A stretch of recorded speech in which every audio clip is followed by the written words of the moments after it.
Trump ने चीन के तहाइफ कूड़ेदान में फेंक दिए। जी हां, दुनिया के सबसे ताकतवर मुल्क के सदर को चीन का दिया हुआ एक तोहफा भी साथ ले जाने की इजाजत नहीं थी।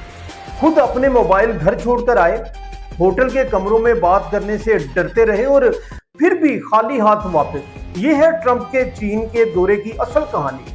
अपनी आंखें खोल लें, क्योंकि जो पर्दे के पीछे हो रहा है वो कोई मीडिया चैनल आपको नहीं बता रहा। और इस व्लॉग में मैं आपको हर वो चीज बताऊंगा। खास तौर पर आज आपको 5 वो चीजें बताऊंगा जो इस दौरे में हुई और किसी ने नहीं अभी तक कोट की। तहाइफ कूड़ेदान में, मोबाइल फोन घरों पर, कमरों में खामोशी, रेयर अर्थ हाथ नहीं आई और ईरान का मसला वो अभी तक लटक रहा है। आखिर तक पूरी कहानी सुनिएगा। पहले वो मंजर जो दुनिया ने नहीं देखा। जब ट्रंप का वफद चीन से रुखसत हुआ तो जाने से पहले एक अजीब ऑर्डर मिला। चीन से मिला हुआ एक भी तोहफा जहाज में नहीं जाएगा। मोबाइल फोन, यादगारी अशिया, कीमती तोहफे सब होटल के कमरों में छोड़ दिए गए। पूरे दौरे के दौरान अमेरिकी टीम ने बर्नर फोन इस्तेमाल किए, वो फोन जो एक बार इस्तेमाल करो और फेंक दो। और होटल के कमरों में साफ इंस्ट्रक्शंस थी, ये हिदायत थी कि किसी भी किस्म की कोई हसास गुफ्तगू नहीं होगी। बगिंग हो सकती है। जरा सोचें, खौफ का लेवल सोचें कि किस कदर खौफ होगा। ये किसी भी किस्म की कि कोई बात नहीं करनी। ये वही ट्रंप है जिसने 2018 में चीन पर अरबों डॉलर के टैरिफ लगाए, जिसने कहा कि चीन हमें लूट रहा है, जिसने टिकटॉक बंद करने की कोशिश की, जिसने हुआवे पे पाबंदी लगाई। और आज वही ट्रंप चीन के होटल में रात गुजार रहा है और अपना मोबाइल घर छोड़कर चीन के तहाइफ कूड़ेदान में डालकर। ये डर क्यों था?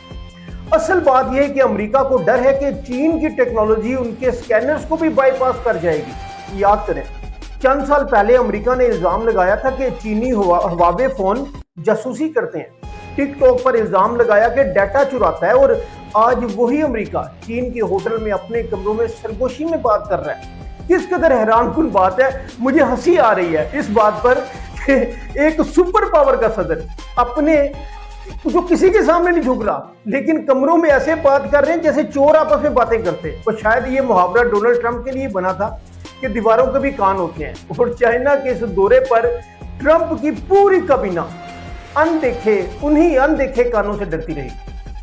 अब आते हैं असल मसले पर। रियर अर्थ एलिमेंट्स, ये वो 17 नायाब नादिर धाते हैं जिनके बगैर जदीद दुनिया एक कदम भी नहीं चल सकती। F-35 तैयारा नहीं चलेगा, MRI मशीन नहीं चलेगी, आईफोन नहीं बनेगा, टेस्ला नहीं चलेगा। हर स्मार्टफोन, हर इलेक्ट्रिक गाड़ी, हर जदीद हथियार, सब में ये धात चाहिए।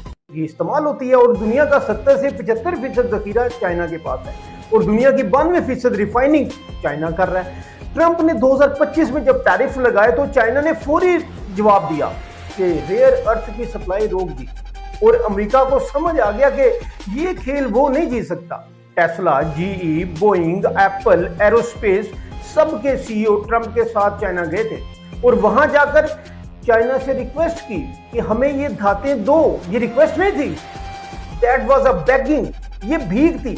और एलोन मस्क, वो शख्स जो दुनिया का सबसे अमीर तरीन आदमी, 900 अरब डॉलर की दौलत, आज वो भी चीन के सामने हाथ फैलाए खड़ा था। क्यों? क्योंकि टेस्ला की गाड़ियां चीन में बनती हैं, चीनी पुर्जों से बनती हैं और चीनी गाड़ियों बाइडेन ने टेस्ला की मार्केट तकरीबन खत्म कर दी है। अगर चीन ने पुर्जे बंद किए तो टेस्ला खत्म।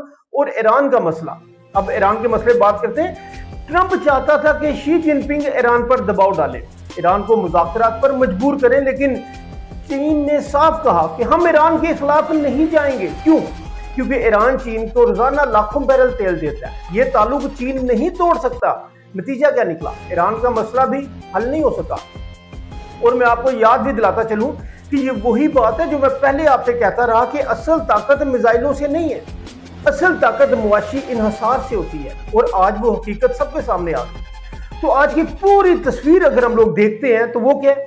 चीन के तहाइफ कूड़ेदान में, बर्नर फोन्स पर गुफ्तगू, रेयर अर्थ नहीं मिली, ईरान का हल नहीं निकला, टेस्ला खाली हाथ वापस। लेकिन एक बात हुई, जंग नहीं हुई और बातचीत जारी है। ये कामयाबी नहीं लेकिन तबाही भी नहीं हुई। इसे कहते हैं वक्त खरीदना।